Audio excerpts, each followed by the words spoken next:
Chemistry C105, Hess's Law. Consider a driving trip from Indianapolis to Richmond. We know that it takes 130 minutes to go from Indianapolis to Dayton. We also know that it takes 53 minutes to go from Richmond to Dayton.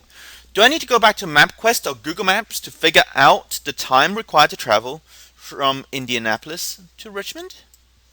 No. All I have to do is subtract off the time it takes to go from Richmond to Dayton from the time is required to travel from Indianapolis to Dayton. Similarly, for enthalpies, because enthalpies are state functions, it actually doesn't matter which way a reaction takes, whether it takes a single step or multiple steps to get from reactants to products. As long as the reactants and final products are the same, the enthalpy change I calculate should be the same. Let's take the example of this reaction. A plus 2B reacting to form 2D. I do not know this enthalpy change, A plus 2B going to 2D.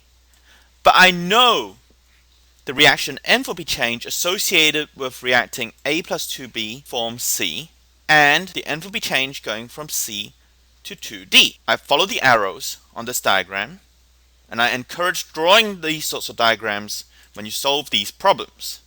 What you do is you order the various species in their relative enthalpy. You go and put each of them as a level, like this, and you draw arrows representing the reactions.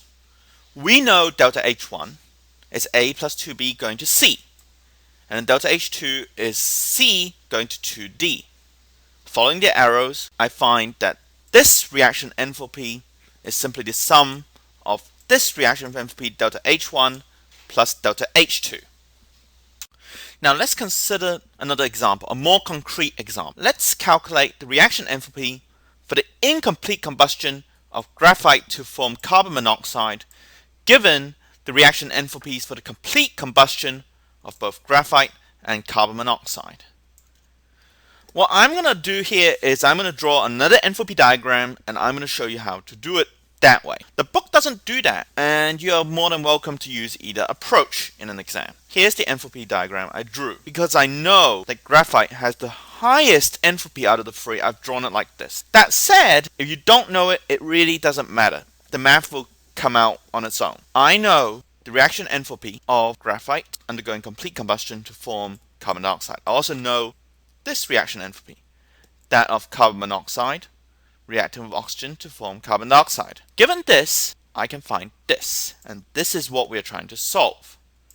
So what we need to do is to find an alternate path to go from here to here that gets me to the product from the reactor. To get from here to here, I can start here and go down to carbon dioxide, and then I can go backwards up this arrow to go from carbon dioxide to carbon monoxide. I still get from the original reactants to the final products, I just went a different way. So what is the reaction enthalpy? You follow the path. I follow delta H1 in the direction of the arrow, so I add that in. Going backwards on this arrow, delta H2, so I subtract off delta H2.